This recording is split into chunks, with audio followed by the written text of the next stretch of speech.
BM Roni ভাইকে ধন্যবাদ।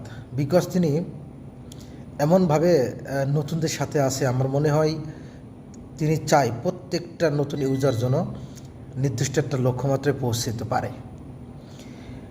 গতকাল রাত্রেবেলায় হঠাৎ যখন দেখলাম বিএম রনি ভাই আমার 50টা স্টার চ্যালেঞ্জের ভিতরে 10টা ফুল তিনি একাই দিয়েছেন, আমার যে কি একটা অনুভূতি হচ্ছিল আমি আপনাদেরকে বোঝাইতে পারবো না। আমার মনে হচ্ছিল বিএম রনি ভাই যদি আমার সামনের পরে থাকতো, আমি তাকে মানে মানে সরাসরি একটা স্যালুট দিতাম, কিন্তু সেটা সৌভাগ্য হয় নাই। তবে আমি চাই আপনারা অবশ্যই তার পেজটাকে ঘুরে আসুন। তিনি খুব পরিষ্কার এবং সাদাসিধা লোক।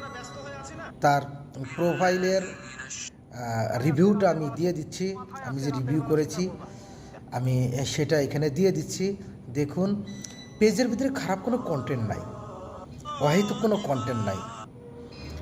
একান্তই তিনি পরিশ্রমী লোক আমার যা মনে হয়, এবং ইসলামী মন মাইন্ডের লোক।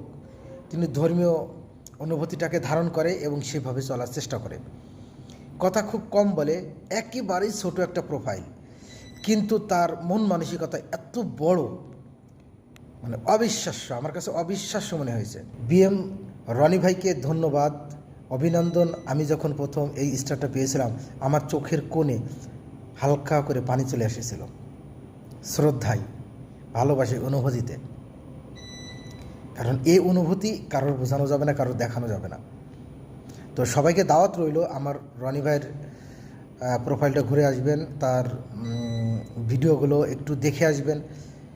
মোটিভেশনাল ভিডিও, অনেক ভালো ভালো ভিডিও আছে, আপনি দেখে আসবেন, খুব ভালো লাগবে। তো একটা পেজ মাত্র স্টার্ট করছে, অনলি 1.3K ফলোয়ার।